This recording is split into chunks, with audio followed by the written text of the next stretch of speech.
This is nice. It is really nice. This is our first time having a morning here, quiet, to walk around, to see the property, to actually be able to see what it's going to be like and to feel like, and to see all of the wildlife.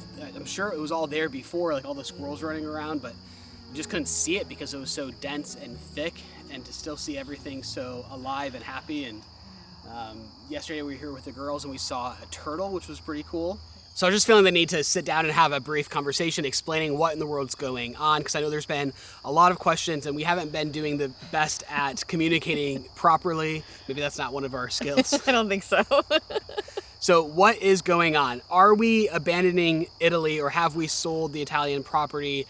Absolutely, 100% not. We will never abandon that property. We will never sell that property. As we've discussed before, our kids will be forbidden from selling that property. It will always have a special place in our hearts and in our story for the rest of our life. So we didn't mention this, but I think it was in passing, and I think people are confused, but we're headed back, what, in like just a few 3 weeks yeah, at this point, something like that. I need to check the calendar. And we're gonna be diving right back into some really exciting projects. So us buying this land and us wanting to have a home base closer to family has nothing to do with our dream there. We are moving forward with that dream as well as building here. It has been really wonderful being back close to family. We've been able to spend a lot of time with family, which has just really been so good for us and the girls in particular. One thing we are looking forward to being back in Italy is having our first Christmas in the stone house. So I'm so excited about that. I know if you've been around for a while, you know, like the first thing I pictured when we walked into the stone house was having Christmas in that living room, and this year we get to do that, so I'm so excited about that. Also Christmas markets. We're going to spend a little bit of time exploring some Christmas markets. We haven't decided where, maybe Germany, other parts of Italy, not quite sure yet, but most importantly, spending Christmas Day inside of the stone house. Yes, we're so excited. So heading back to Italy, we're starting some really exciting projects. The top priority is going to be a stone structure that I've hinted at in the past, but we'll get into that in the future, as well as a very large covering over top of the outdoor area. We have the designs worked up. We've been working with an engineer designing it. The team's in place. It should go rather quickly, but it's going to be so stunning, and I've been so excited to get started on that. So what are the plans for this property long term?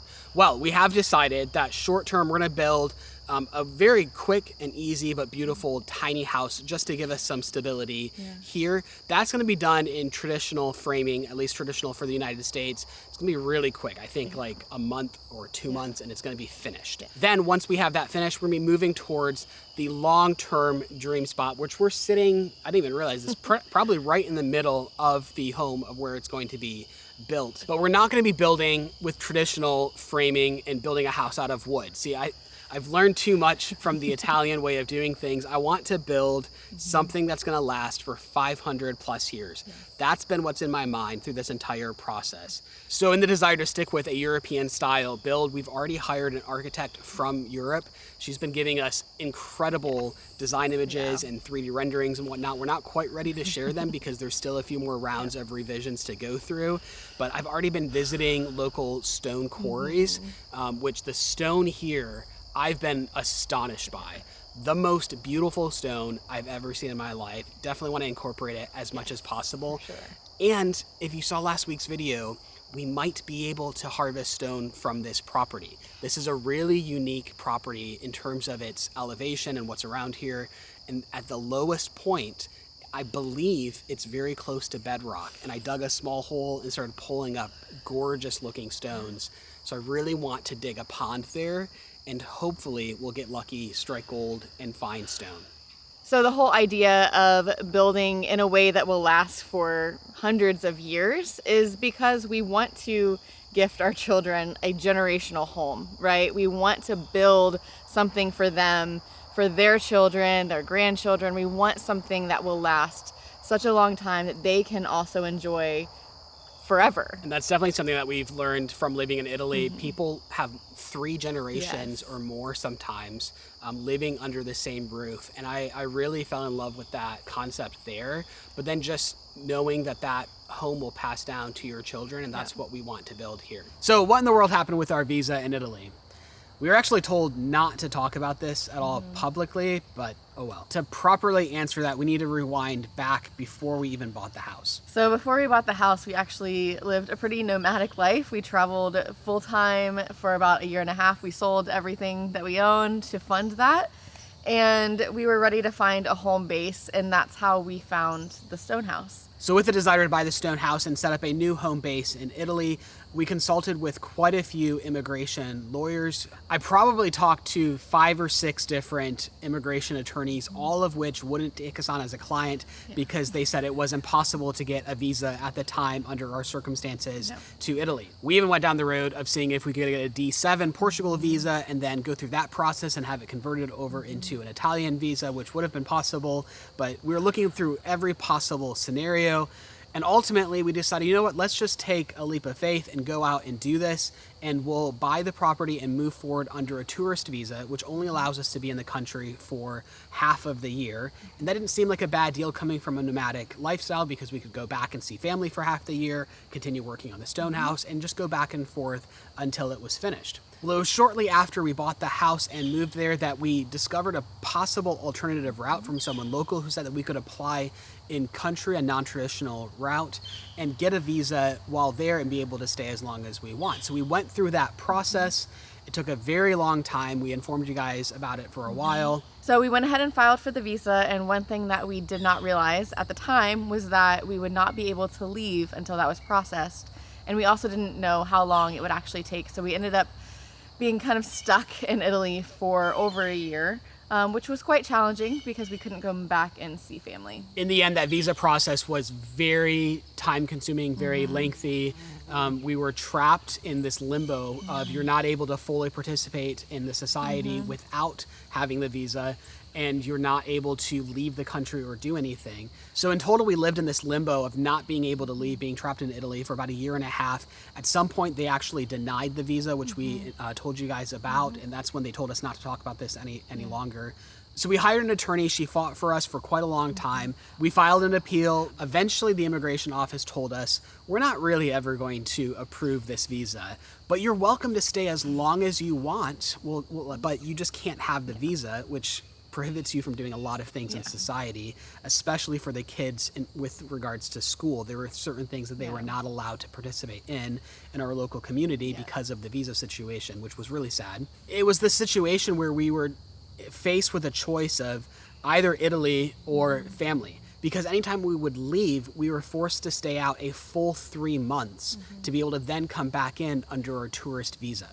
So at some point, we've just decided to go back to our original plan, which was basically to move forward under the tourist visa scenario, which allows us to be in the country for half the year, which leaves the rest of the year for establishing a new home base here in the United States, close to family, which is really the best of both worlds for us. It may sound a little bit crazy for other people out there, but for our lives, that's what we want to be able to do. We're going to continue building out the Italy property as we've talked about, but now we're also just going to be building here, bringing all of that European architecture and building design that we've learned there to this location here. I really hesitated wanting to talk about this because I know a lot of people are going to perceive this as a failure or feel bad about us or talk smack about countries and immigration policies. The world's a mess. Let's just leave the politics aside. The reality is that this was the baseline assumption that we assumed we'd be walking into when we bought the property. And we're just reverting back to plan A.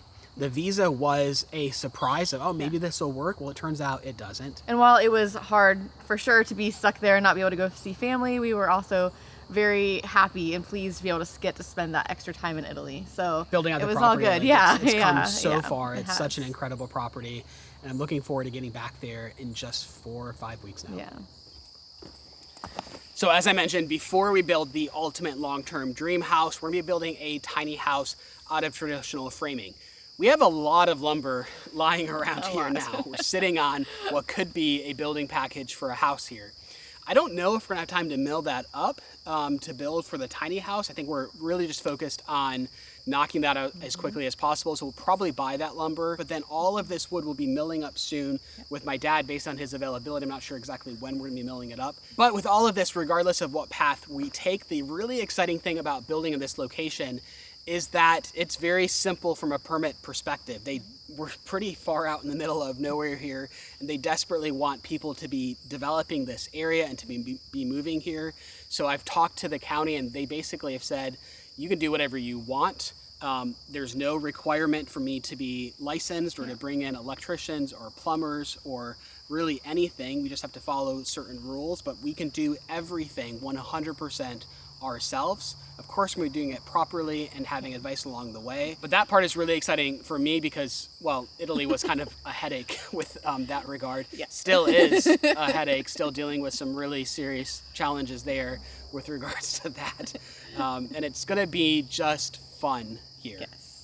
So a really funny story I wanted to share about flying here from Italy. We actually decided to fly the wrong way around the world because we have friends in Australia. So we wanted to go visit them. We haven't seen them in a really long time. So it was so nice to be able to get to stop over and Go to the beach. To go to the beach. Hang out, even though it's winter there, but It still. was That beautiful. fun. We like it a little bit colder. So it was a nice break from the heat. It had been so hot in Italy. So we flew to Perth and spent a lot of time there with our friends. So on the way here, it was kind of a crazy experience. We flew from Perth to Sydney, and then we spent the night in Sydney. We left Sydney on a Monday morning. We flew to Fiji and spent all day a Monday in Fiji. Because of a long layover. Because of a which long is layover. Lovely free way to visit Fiji. We got to go to the beach. It was amazing. We just spent the day on the beach. It was incredible. Then, so Monday evening, we left Fiji and flew all the way to LA, where we arrived Monday afternoon. So it's all really confusing. We arrived to LA at 2 p.m. on Monday, but we had already been awake for 29 hours that we woke up on that same Monday. Yes. But flying over, we had experienced Tuesday on 3 separate occasions, which is very confusing. It has to do with how they draw out the international date line. And because of that extended layover, which allowed us a free way to visit Fiji, we crossed into Tuesday, then back into Monday, then back into Tuesday, then back into Monday, then back into Tuesday, landed in LA Monday at 2 p.m. and still had another, 10 hours of Monday left to go before we experienced Tuesday for the 4th time. It was pretty crazy. We did get a little jet lagged from that experience, but it was amazing. My brain it was so fun. Confused. But it was so nice to really spend some good quality time with our friends, and it was worth it flying around the wrong side of the the earth, even though it was quite the experience. So anytime we're traveling internationally or bouncing from country to country, we're always using Olafly to keep our phones connected. If you aren't aware, Olafly is an eSIM provider that allows you to keep your physical SIM card installed into your phone. Make sure your original number is untouched. And then you simply use an app to download and install a digital SIM card that gives you connectivity to any country that you're going to. And download that prior to landing so that your phone works immediately upon getting off the airplane. So as we were bouncing from Australia to Fiji and then into LA, we just downloaded different SIM cards for those different destinations. It allowed us to stay connected and get directions to the hotel and whatnot and be able to keep friends and family updated. The reason why I love Olafly is because they have unlimited data at over 200 destinations worldwide, and the installation process is super simple. Olafly is of course sponsoring today's video. A huge thank you to them, but this is something that we recommend to all of our friends if they're traveling, and recommend to you guys as well. All it takes to install a new eSIM is about 60 seconds, so if you haven't checked it out before, check out the link in the description below or scan the QR code on screen now, and thank you so much to Olafly for sponsoring today's video. But with that, it's time to get back to work. We do need to fix this skid steer because a couple days ago we lost a track, which is a big deal. It takes a long time to fix. We need to fix that and get back to work. These will act as our makeshift jacks to jack up the skid steer. Repurposable jacks into firewood later on.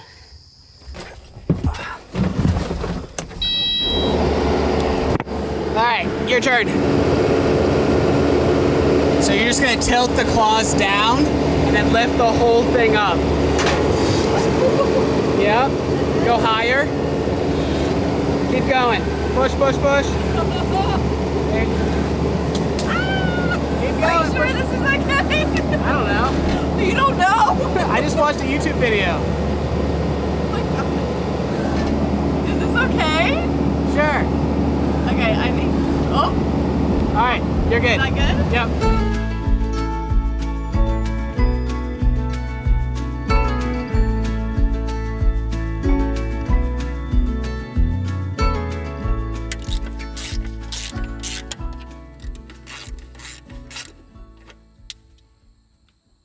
Interesting.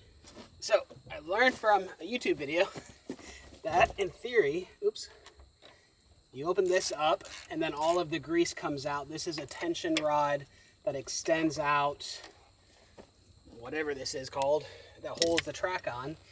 And we're going to remove all of the pressure, allow it to collapse and shorten so that we then can stretch the track back over top of it. Yep, it is squirting. Ooh, gross. Yummy. And you probably can't tell, but the whole thing is compressing in length right now.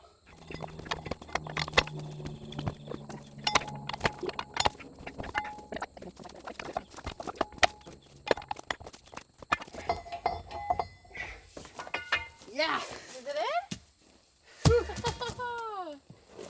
in? Nice. Hypothetically, we are back in business. We just need to re-grease it up, which will extend the rods out.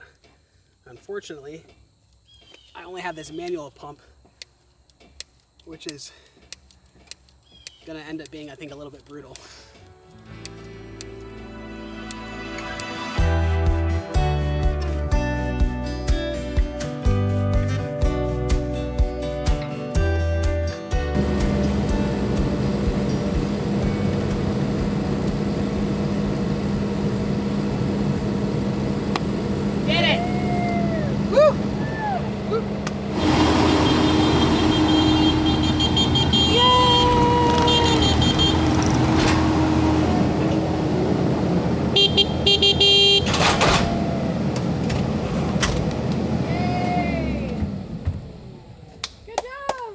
Successful repair. That's exciting. All right. Whew. Nice.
Man, how exciting is this to find lumber like this just lying around?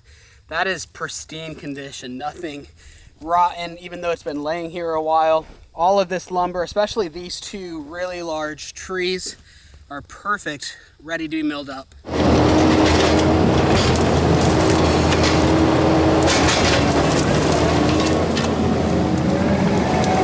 So now that we are back up and running, I just need to finish up cleaning up this area, which is going to be the future building site.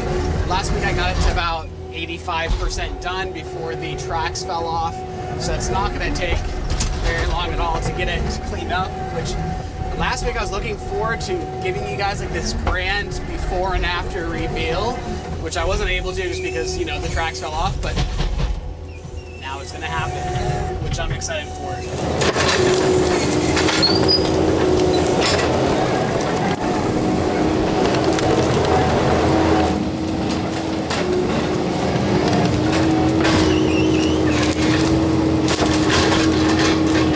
Hey, that's a glove. Don't lose my glove. Why is there a glove on the ground? Oh well, I'll get it later.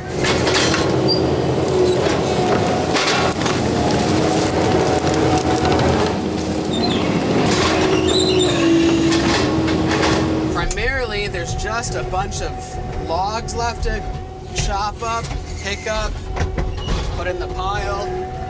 A few more logs to cut down. There's some really nice, healthy logs that I found. that need to be processed up for lumber.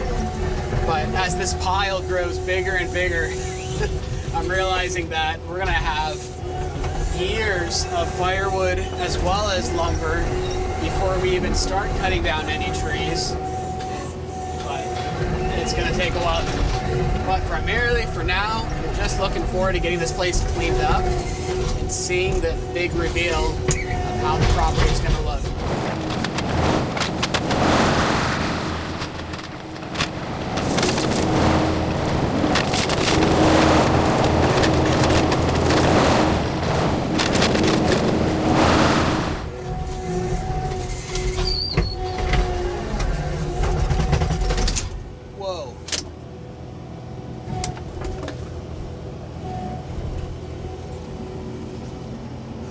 I thought we threw tracks again. Oh man, that would be really annoying.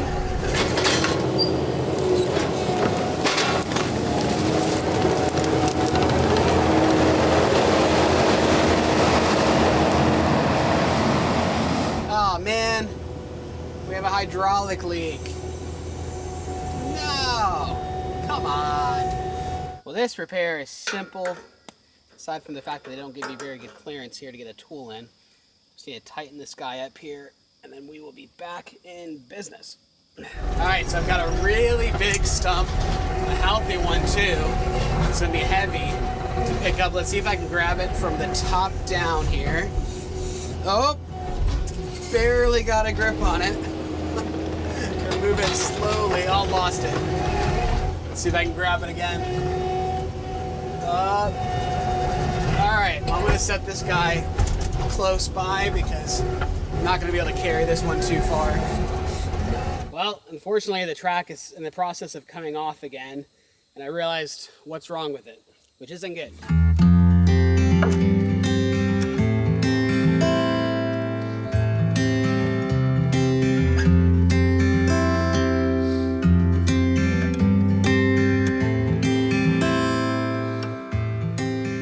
Alright, well thankfully that was a whole lot easier than the first time, but it's going to keep happening unfortunately. I think what's going on is I just noticed this split in the cabling that runs underneath inside of the tires, or sorry, the tracks here. It's possible I didn't actually pump them up enough last time, filling it up with grease and stretching out the tracks. But I think it's the fact that without that cabling support underneath, now that it's snapped, it's able to stretch under pressure and fall off, which means I do need to buy a new set of tracks, which I knew that anyways when I first bought this machine because they were well past their halfway point, so much so that I'm struggling to scrape topsoil without spinning the tracks. But unfortunately, that means I really need to take it easy on them as they're in their last, as they're like hanging on by a thread right now, because we don't have a usable road to get back into the property that trucks can pull into, and that means I need to deliver a new set of tracks where they can't pull in currently. So I need to switch task and focus on building the entry road into the property so that we can get new tracks, which means I won't be able to finish all of this, which really hurts me because we're like 1 hour away from having it looking pristinely beautiful. All right, so I've decided to push things a little bit and see if I can get a little bit of life out of the tracks. I want to move forward and get this place raked up as much as possible without pushing it too much because I need to save the last bit of life in the tracks for building the road. All right, so the last big thing that we need to do here is to basically rake everything up. All of the debris, we're gonna rake up into a big pile and let that decompose, or I might just mulch it further. Most people will burn those piles, but that takes a long time and a lot of smoke, and I'm not too excited about that, but I may resort to that eventually. Or I'll just bury it. Dig a hole and bury it. I did that in one other area, and it worked quite well. But for this section here, it's gonna be a lot of debris. I've already got 2 or 3 really large piles. It's not exactly what this attachment's meant for, but it'll work just fine.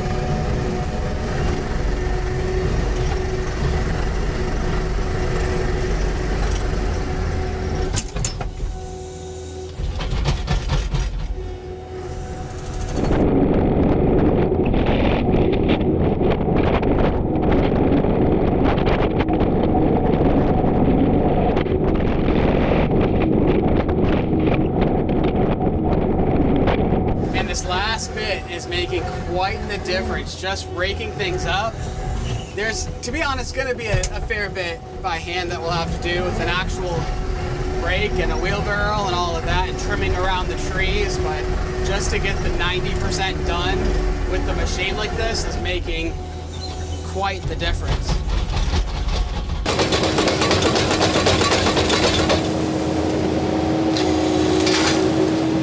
So for now, I'll let all of this sit. I'm not sure if I'll try to mulch it further, or we'll probably just end up burning and then burying what's left over. But with that, now I feel quite good about leaving things where they are, and the tracks are still hanging on there.